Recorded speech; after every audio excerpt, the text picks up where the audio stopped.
Good evening. Fires are burning across large parts of London tonight as more serious violence breaks out on the streets of the capital for the third night in a row.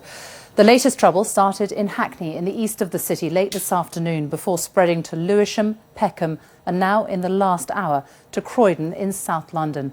And these are the latest pictures live from Croydon, where a furniture store has been ablaze for at least an hour now. For the first time since the trouble began on Saturday, the violence has also flared outside the capital in Birmingham. The Home Secretary, Theresa May, has called the attacks sheer criminality and said those behind it would be brought to justice. In the last hour, it has been confirmed that the Prime Minister, David Cameron, is cutting short his holiday and flying home tonight. Our first report is from our Home Affairs correspondent, June Kelly. The smoke is a signal of the mayhem in the distance. The death of a man in one part of London has triggered a wave of violence in neighbourhoods in the north and south of the capital. In Hackney, the disturbances began in the early evening. The police said they would have more officers on the streets of London tonight, and here they moved in force.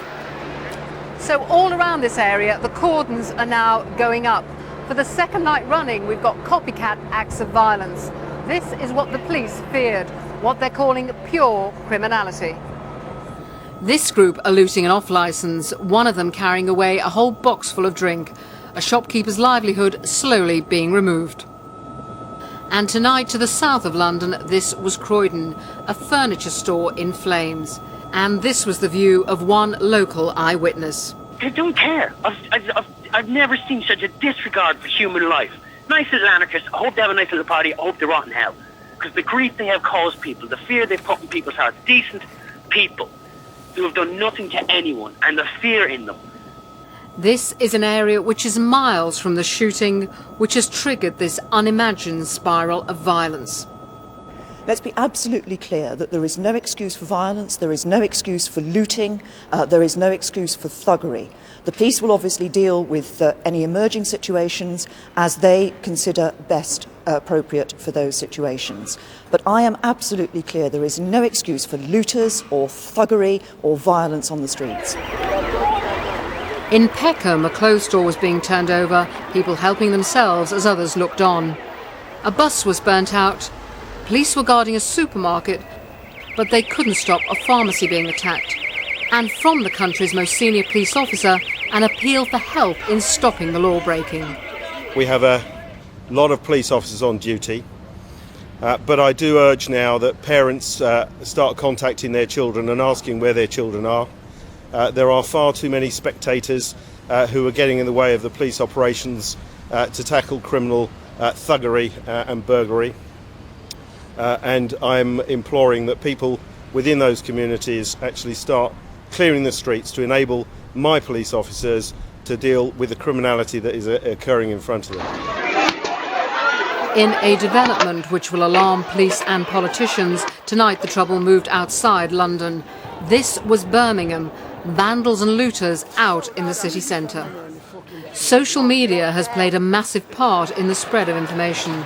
Police have warned that anyone inciting violence through social networking sites could face prosecution. The technology company BlackBerry has said it will try to assist the authorities in tracking down the troublemakers.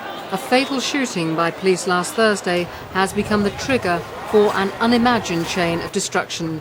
The sense of crisis is underlined by the Prime Minister's decision to cut short his holiday and return home.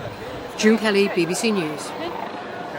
Well, the rioting began in Tottenham in North London on Saturday after what was meant to be a peaceful protest following the death of a local man who was shot dead by police. Our special correspondent, Alan Little, has spent the day there as residents and local traders count the cost of the violence. 2 days ago, this was someone's home. 26 families lived in the flats here above a carpet shop. The building teetered all day on the edge of collapse. Tottenham, where the violence began on Saturday, can even now scarcely believe what has happened. Rosie Patusa lived here. She escaped with her life, but lost everything else. There was another neighbour trying to get out the building, we were just like in such a panic. And then we got outside and then I saw the building, there had flames going up the building. And it was just black smoke coming billowing down from the corner of the high road. 10 minutes longer in that building and we would have been dead. Nishe Mufwankolo opened his bar and restaurant, the Pride of Tottenham, only in December.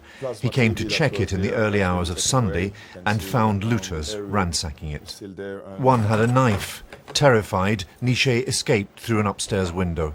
If they come and attack me here, I'm in pure danger. He climbed down the drain pipe to get away. I could see on that angle, and he had a knife. That's why I just went quite quietly upstairs. Were you scared? I was really scared.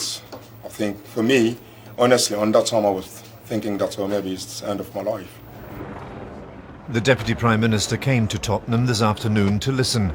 The voices he heard were polite, patient, eloquent, but angry. As Deputy Prime Minister, can I ask you, is this like what's going to happen in England now because of cuts and people's homes are going to be burnt and suddenly made homeless? No, I don't think so. Why weren't we protected? Yeah, we had to get our own person. We left the flat as the rioters were coming up the road and the buildings were on fire, and we legged the flat and we didn't see one police person. And the fire engines couldn't be there because the police weren't there to protect them, but there was nobody there to protect us. This is the image of London that has flashed around the world today. Not what the city wants, less than a year before the world gathers here for the Olympic Games. So the capital city's police force has two urgent questions to answer now. What was the sequence of events that led to Mark Dougan's death?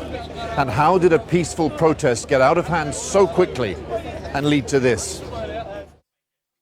Mark Dougan was shot dead by police on Thursday. His family do not believe that he was armed or that he opened fire first.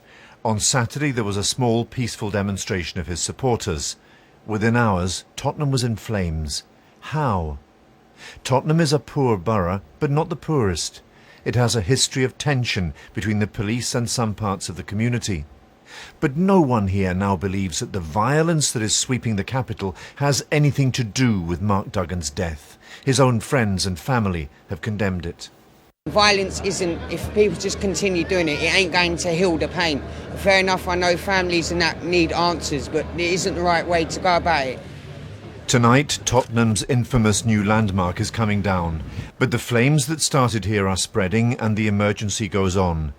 And the questions, the hows and the whys, remain unanswered. Alan Little, BBC News, Tottenham. In a moment, we'll speak to our political correspondent Ian Watson in Westminster. But first, let's go to our correspondent Philippa Thomas, who joins us now from Hackney in East London. And Philippa, this is where the trouble started today in broad daylight. What's the latest now?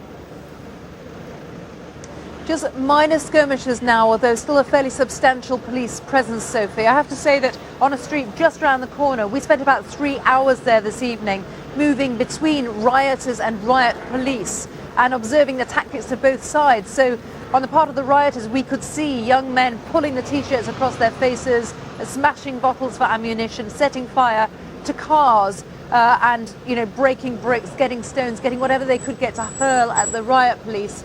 And then clearly what was happening on the police side when we got round to police lines was the advantage of numbers. About 50 rioters, I would say about 200 police, with dogs, with mounted police, and clearly just trying to contain the situation, to hold things down. For the moment, Sophie, they have succeeded.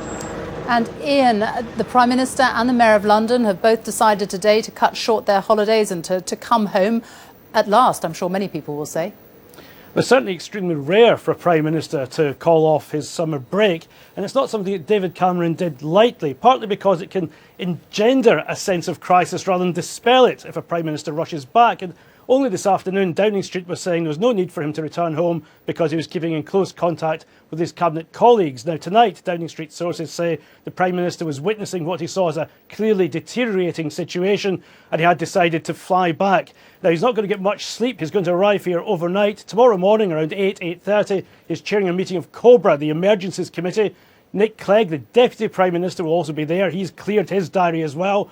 And tonight, I'm also told, as well as Boris Johnson returning to London tomorrow, the leader of the opposition, Ed Miliband's cutting short his holiday, as is his deputy, Harriet Harman. So I think after 3 days of rioting, the politicians are now keen to try and show that they're in some kind of control here and are trying to get back on the front foot. Ian Watson in Westminster, Philippa Thomas in Hackney in East London. Thank you both very much.